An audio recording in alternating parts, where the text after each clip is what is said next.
And now we move on to the next topic, the mining in the Philippines, to be delivered by Mix Gerald Villarmino. Mix Gerald Villarmino received his degree in chemistry from Visayas State University by City Leyte and is currently pursuing his postgraduate diploma in research and development management from University of the Philippines Open University.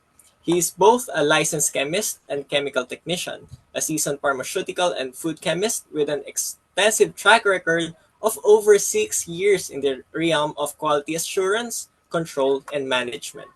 Sir Villarmino is currently a member of the Integrated Chemists of the Philippines and the Climate Reality Project Philippines.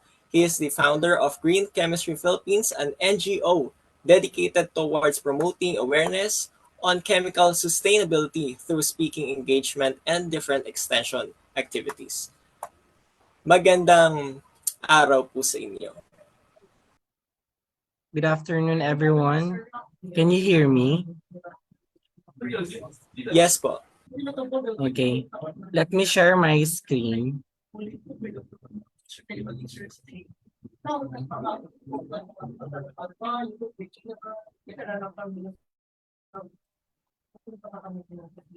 Can you see my screen na?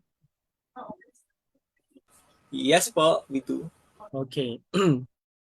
So good afternoon once again. I hope everyone is doing fine and well. Please bear with me kasi medyo intermittent yung internet connection ko in my area. Disclaimer, the views and opinions are expressed in this presentation our comments in this PowerPoint presentation are those of the speaker and do not necessarily reflect or represent the views and opinions held by any institution or organization. If you have a complaint about something or find this content is being used incorrectly, please contact the speaker prior to making a copyright claim. Any infringement was not done on purpose and will be rectified to all parties' satisfaction. I'm going to discuss today tonight na siguro kasi it's around 6 mining practices in the Philippines, environmental impacts of mining, and sustainable mining. In simple terms, mining is the process of extracting valuable minerals, metals, or other natural resources from the earth. So once these resources are extracted, they are often processed and refined for use in various industries such as energy production, manufacturing, and jewelry making. Mining can take place on land, on rivers or oceans, or even under the ground, and it plays a crucial role in providing the raw materials that are used in many aspects of our daily lives. However, it can also have significant environmental and social impacts, which is why it's a topic of concern and regulation in many regions around the world. So because of the sector's ability to provide resources that serve as raw materials for manufacturing, construction, as well as the utilities, mainly for transportation and communication sector, the mining industry in the Philippines plays a significant role in the pursuit of industrial development. Before we go to the different impacts of the mining, we need to discuss first, kahit brief lang, brief overview of the different mining practices here in the Philippines. First is the open pit mining. So these methods involves the excavation of a large open pit or quarry to extract minerals such as copper, gold, and silver. So it is widely used method for mining metallic ores. However, open pit mining often results in a significant environmental disruption, including deforestation and habitat destruction. A second is the underground mining. So in cases where minerals are located deep underground mining techniques are employed. So this can include shaft mining and tunneling to access the ore deposits, or it is generally considered less environmentally disruptive than the open pit mining, but can also pose safety hazards to workers. Then we have the small scale and artisanal mining. Normally, mas common to sa Philippines, the SSM, small scale mining. So these operations are prevalent in the Philippines, especially in rural and remote areas. So these practices are often informal and involve the use of rudimentary equipment. Small SSM miners typically extract minerals such as gold, nickel, and chromite. So the environmental impacts can be significant, but particularly when practices are not regulated. Then quarrying. Quarrying is the process of extracting minerals, rocks, and other valuable materials from the Earth's surface. So unlike traditional mining, this involves digging around to access the resources. Quarrying typically involves open pit, pero this is much more parang mas friendly compared to the open pit. It's more on a surface excavation. So commonly quarried materials include limestone, granite, and sand, gravel, and other construction aggregates. Alluvial mining is a type of mining that is common in riverbeds and coastal areas. So it involves the extraction of minerals, particularly gold, by sifting through alluvial deposit using methods like panning and slicing. Alluvial mining can have less direct environmental impact than other methods, but can still result in habitat disruption. Then cave mining. The cave mining in regions with extensive limestone formations, cave mining is practiced to extract minerals like limestone and marble. This method can lead to the deterioration of cave ecosystem and the loss of karst landscapes. Karst is like a topography formed from the dissolution of soluble carbonate rocks such as limestone, dolomite, and gypsum. And then lastly, dredging. Dredging in coastal areas, particularly for mining offshore sand and gravel, dredging operations are employed. No, dredging can disrupt marine habitats and affect coastal ecosystem. As you see in the picture, it's a dredging activity at the Manila Bay. It was performed by DPWH. They start dredging operation along the 1.5-kilometer long shoreline between the U.S. Embassy and the Manila Yacht Club. Then what are the relevant authorities and legislation on minings that we are imposing here in the Philippines? So these are the list of the legislation that are being imposed para sa mga existing and mga gustong magtayo ng mga minahan here in the Philippines. Now, mining operations are subject to numerous laws and regulations for several important reasons, such as environmental protection, health and safety, resource management, community and social impact, revenue collection, transparency and accountability, international standards, legal framework, and public interest. So parang iisipin nyo napakadami naman na regulation na need na i-comply. But it seeks to ensure that mining operations are conducted responsibly and sustainably for the benefit of both the current and future generations. But I have issues with this Philippine Mining Act of 1995. Kasi somewhat this law has proven to be inadequate in many aspects. Kasi it focuses more on the profit over the safety of the people. Then the late President Pinoy, he signed the Executive Order number 79, series of 2012. It aims to promote transparency and accountability in the mining industry in the Philippines.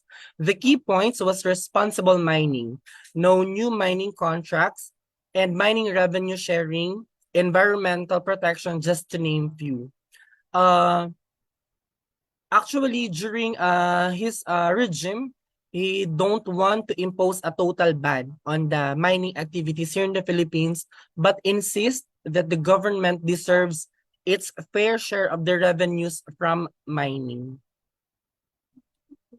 So what happened to the mining community when the moratorium was imposed? So for 9 years, so this is the data that is being imposed. So the data is obtained from the World Mining Congress. It shows that while the moratorium implemented by the late President Benigno III, it momentarily suspended the growth of Filipino mining output, but it doesn't stop. So the amount of mineral raw materials excavated in the Philippines already grew again from 2016 onwards. So while the data here is only available until 2018, nickel extraction potentially also grew in the last couple of years after the demand from China made excavating the mineral more lucrative. Actually, Philippines is one of the source for the nickel extraction here, especially in Asia. Then here comes the then President Rodrigo Duterte, who lifted the 9-year moratorium of new mining permits. So the move is expected to speed up some already existing application. It's the mining EO number 130 signed on April 14, 2021.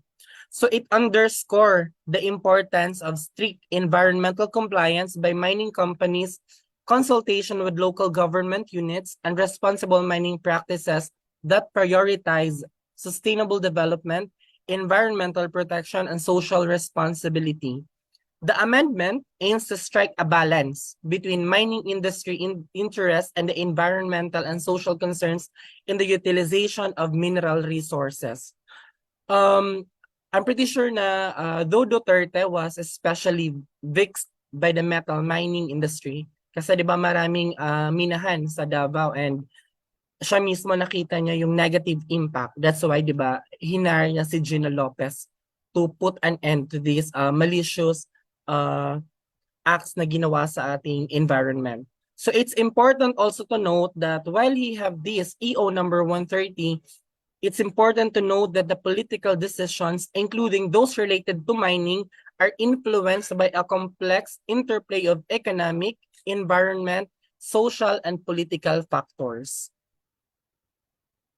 Then Philippines is part of the top 20 countries, no? I think this is before the pandemic. Yeah, during the pandemic. So there are reasons, why the government are optimistic about the mining investment in 2023 and beyond. Siguro it includes factors like the population growth, urbanization, electrification, and yung hilig nyo sa iPhone are still driving the demand for metals and minerals. Alam kong maraming guilty sa inyo. And additionally, the shift towards electric vehicles is gaining momentum, diba? Like Tesla. However, dito sa Pilipinas, we have lengthy permits and regulatory processes which are holding back new mining projects, not just in the Philippines, but also in many countries. Though despite these challenges, mining companies are adapting. They're reinventing themselves and investing in mining assets to meet challenging commodity demands such as the sustainability goals. And now, the BBM era. How about the present administration? According to the president, protecting the environment has always been essential to his administration policies. I think BBM supports the build program of Duterte, right? And when it involves infrastructure, it will require a lot of minerals, metal ores. So according to him, in terms of protecting the environment now, it's very clear that they are in the position, that their government was in the position, and it has always been. I don't really know if it was always been. So we are environmentally conscious. Actually, sabi ng administration nila, they are environmentally conscious, moving the economy towards green technologies, moving our production of power towards renewables, he added. But here is my unsolicited opinion. The EO 130 has opened up critical environmental areas to mining, placing a greater emphasis on profit over the well-being of our ecology. Now, this is, I'm not being, I'm not politicizing this one. This is based solemnly on my research. There is a pressing need for a more comprehensive mining policy that takes into account the interconnected social, environmental, and economic aspects related to mining activities. The recent EO, the EO 130, has cast doubt on previous claims of being pro-environment as its motives appear questionable. This measure disguised as a means to promote development, but is actually detrimental to our ecosystem and our people, lacking consideration of its long-term impact. It is essential for our government, particularly environmental agencies, the DENR, to acknowledge the intricate link between social and environmental issues stemming from the exploitation of our natural resources. Dapat yung DENR natin should not just be a regulatory na magsasabi ng yes or no. They should provide research or funds na magpo-promote na sila mismo, nagkakandak sila ng sarili nilang research to have a sustainable mining practices. Hindi pwedeng oo lang or hindi yung sagot nila sa mga papeles, di ba? Additionally, many provinces hosting mining operations grapple with high poverty rates, and the mining sector doesn't significantly contribute to the government revenue. Given these concerns, it is doubtful whether the current policies can effectively safeguard the right of the communities and the integrity of their environment against the influence of the foreign capitalized large-scale mining operations. So an issue our communities have experienced firsthand. The Philex Mining Corporation is one of the biggest mining company here in the Philippines. So on August 1, 2012, they have experienced a massive mining spill which caused the release of 20.6 million tons of toxic tailings into the water bodies occurred at the Philex mine located in Benguet province. In terms of volume, the spill was 10 times larger than the unprecedented 1996 Mark Cooper mine disaster. So the Padcal mine is further located on ancestral lands of the Igorot tribes. But however, around December 5, 2016, during their 60th anniversary, Philex was grateful for their ability to survive the August 2012 tailings spill that could have put an end to their operation. And according to them, it is because of the resilience of the mine workers coupled with the support from the host and neighboring communities and other major players. The Philex officially said that the company was able to resume operation after at least 8 months mula nung nangyari yon, and regained its status in the country's mining industry. Let's go to the environmental impacts of mining. So the environmental impacts of mining is extend far beyond the immediate mining sites. The effects of the physical and biological environment are often cumulative and therefore hard to quantify and assess. So it affects the physical environment, the chemical environment, biological environment, and the anthropogenic activity. So the effects of mining extend far beyond the immediate mining sites. First is the physical environment. So physical environment, the river sand mining changes the riverbed shape and causes problems. So taking sand makes the river erode more and move sediment upstream. This can create chain reaction like head cutting and hungry water. So when there's not enough sand in the river, it erodes things faster. So mining sand disrupts the river's balance and flow. For the chemical environment, the river sand mining does not alter the chemical properties of the sand. But what happens is that it alters the local and downstream water quality. The extraction of sand from wet mining pits steers up the waters and induces cloud forming of fine organic and inorganic particles. By extracting sand from the river, so the nutrients that are bound to the sediments are removed and then stirred up particles are deposited on the downstream sandbars. So I want to share my this is my undergraduate thesis way back 2016. So we have conducted a physico-chemical characterization of the Pagmanganan River in Baybay City, Leyte. Now, the very objective of this was just to determine the physical and the chemical characteristic of the river. But we are shocked nung nandun na kami sa site, nung kinukuha na namin yung water sample from the upstream, the midstream, and the downstream. So I want you to focus here on the total suspended solids. Kasi diba, I've discussed earlier about the quarrying as part of the mining activities here in the Philippines.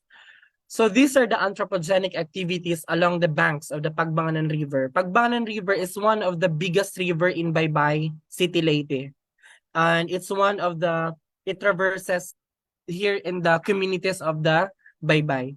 So as you can see, there's an evident quarrying at Barangay Bubon, at Barangay Canipa, and there are also anthropogenic activities such as doing laundry, washing of motorcycle, fishing, and people taking a bath.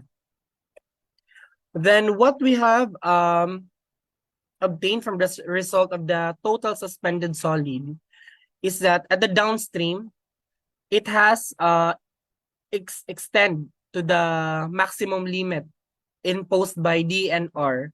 Way back, I think hanggang ngayon naman, the permissible limit of DNR is 80 milligrams per liter.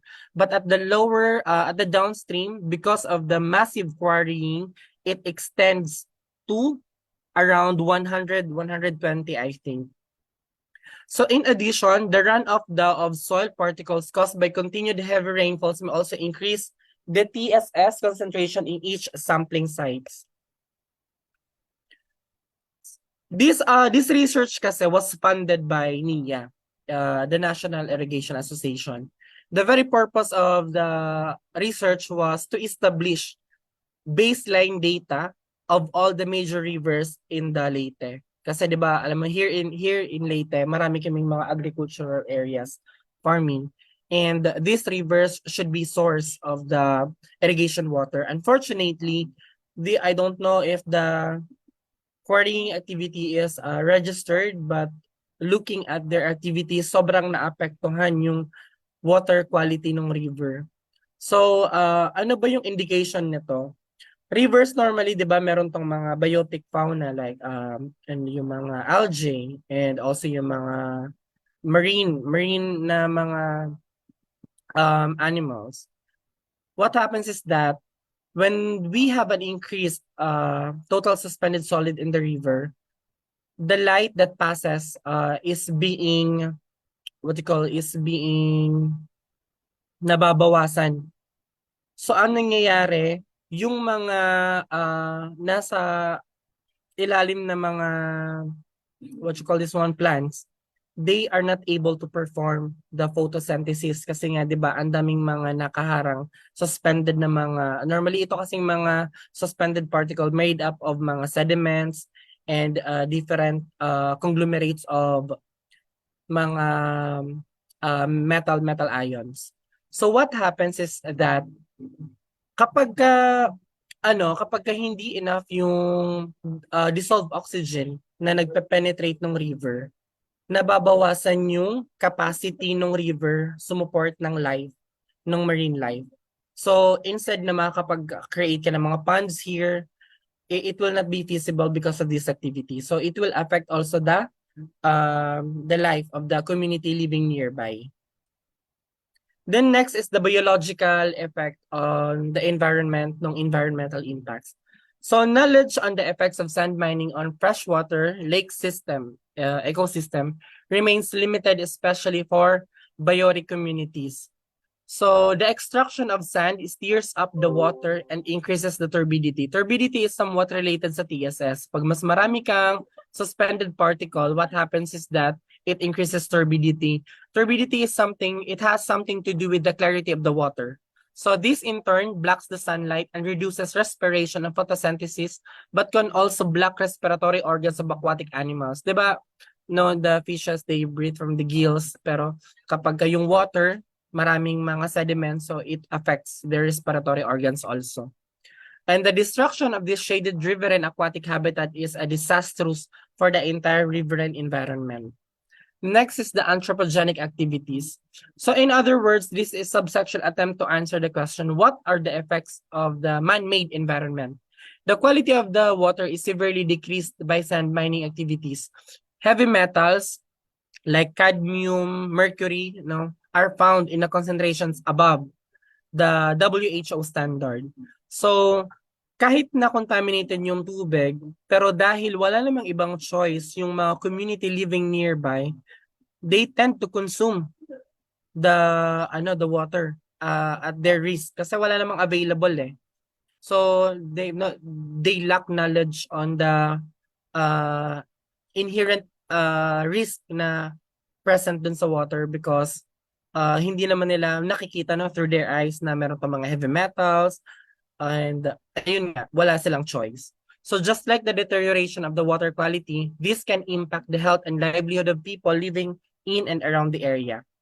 So these are a common example of the uh, tragic effect of the mining, yung mga malpractices, no?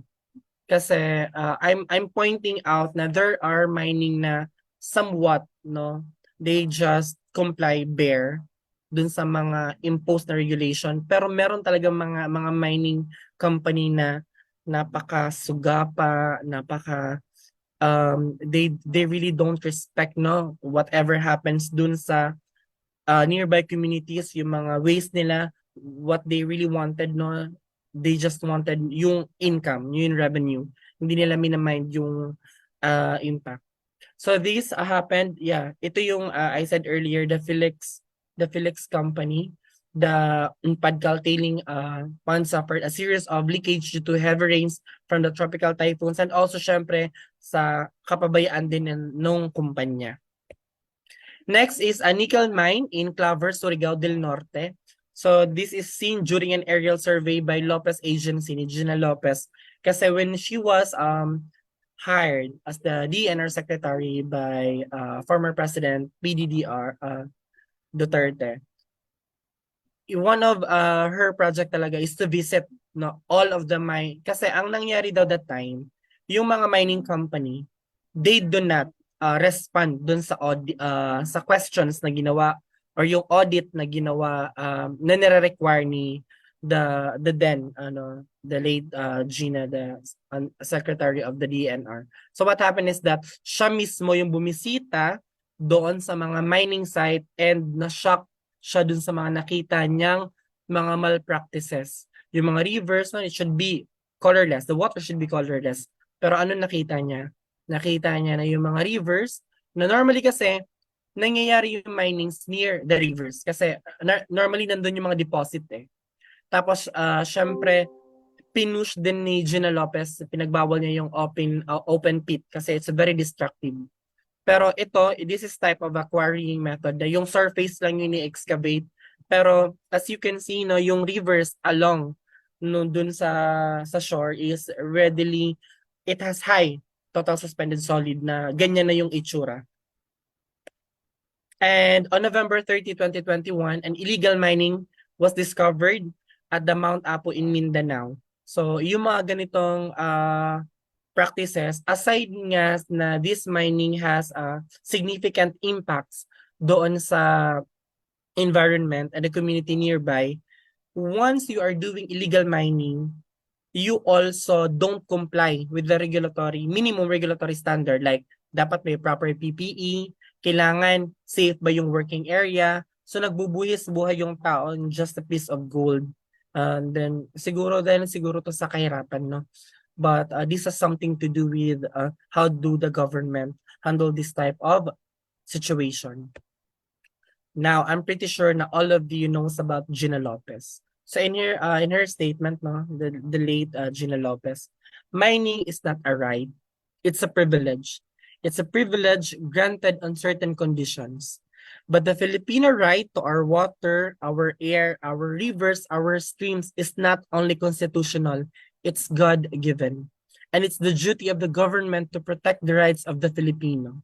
So in June 2016, Duterte appointed Lopez as the Secretary of DNR, pero parang ano lang siya, 6 months lang ata siya or 10 months.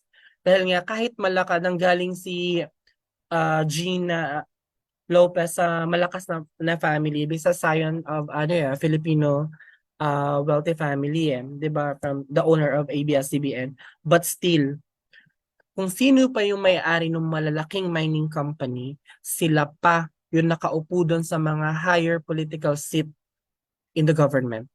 So, hindi simpleng bakbakan ang gagawin natin when it comes to fighting for our environmental rights. Kasi kung sino pa yung mga nag-a-approve, sila pa tong mga promotor actually ng irresponsible mining practices. And in interview with Yale Environment, Gina Lopez said, I had no plan to be in the government, but I had been campaigning against mines. Matagal niya na talagang campaign, advokasya ang proper mining. Kasi sa kanya, yung mining is like it fights against the social rights of the Filipinos. It creates social injustice.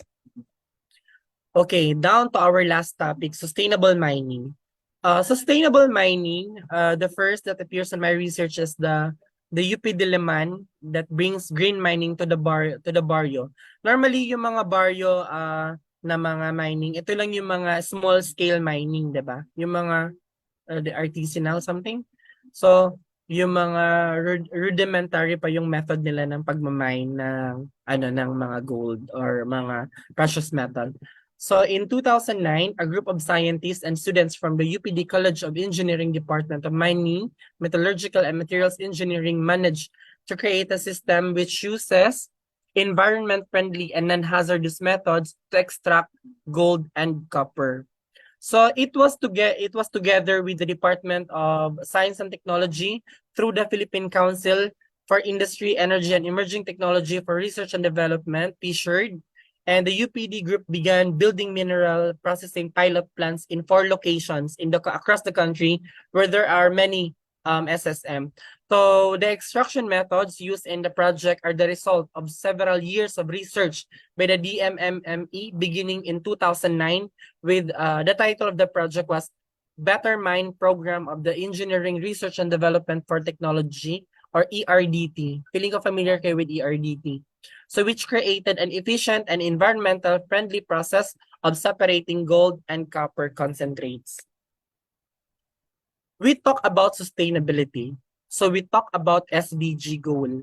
So over the last few months, the World Economic Forum, UNDP, UN Sustainable Development Solution Network, and the Columbia Center of Sustainable Investment have been working together to create shared understanding of how the mining industry can most effectively contribute to the SDG. For example, in addition to focusing on energy efficiency, mining companies actually can leverage their energy demand to extend power to undersupplied areas through partnership that enable shared use energy infrastructure, helping to achieve SDG. Kasi 'di ba karamihan ng mga mining campus na nasa remote areas sila. And most of the mga far-flung areas, wala silang supply ng kuryente. And then similar opportunities also exist for mining sector to contribute for other SDGs, which includes catalyzing economic growth and employment, creating more resilient infrastructure, and the combating climate change and its impacts, and the others. So I think last year ba yun? 2022 ba yun or 2021? I joined the climate activist internship of Bard College. It was a partnership between the Bard College in New York and the UPOU. Kasama ko doon actually si Faith Kaubang. Siya yung leader namin at the time. And part of our discussion is to create Make Climate a Conversation. And I was assigned on how could green chemistry, because green chemistry this is intertwined with sustainable development goals. So I'm talking about green chemistry kasi, 'di ba, we know that mining is not a sustainable actually, no? It's not a sustainable practice of extracting minerals from the earth. Kasi these minerals, they are non-renewable, 'di ba? So if we keep on approving diverse multinational mining companies, what will happen to us? So it will be tragedy. Kawawa yung future generation. What we can do to have a sustainable mining practices is that we regulate them and then we review dapat yung kanilang ways ng pag-explore mining areas at yung process ba nila, is it sustainable? Yung mga waste nila, na handle ba nila ng maayos?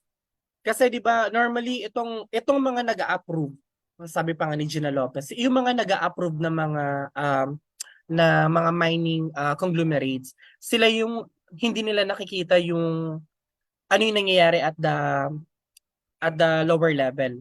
So when nung time na si Gina Lopez yung na-assign sa secretary, pinuntahan niya talaga isa-isa kasi nasa far-flung region eh. And nakita niya kung gaano no ka-deadly yung practices natin, yung hindi pag-comply. So I'm saying na there are also other ways na we can extract metals through recycling. 'Di ba? We have electronic waste like yung mga TV, computers, phones, home entertainment, household appliances that is discarded and they become part of the waste stream. So when these devices are left in the landfills, normally kapag hindi sila i-reprocess, they leach out hazardous materials such as lead, mercury, cadmium into the surrounding land, water, and air. Now, what can green chemistry offer? It can offer a process that recycle or parang obtain this precious material without using toxic solvents. Kasi normally, kapag i-research nyo, ang common methods ng pag-extract ng mga metal sa participating ore nito or sa mga electronic waste, gumagamit ng mga strong acids, strong base that are hazardous in the environment. But there are greener ways. Unfortunately, hindi lang natin to ini-explore at the moment, especially in the Philippines. Another research also describes na a method to separate mga rare earth metals just by using bacteria. No, bacteria filters. So how good is that? And solutions with pH na no lower than the hydrochloric. Hydrochloric is very acidic, around pH 1. So as opposed dun sa paniniwala natin na separation methods involve hundreds of steps and many hazardous chemicals.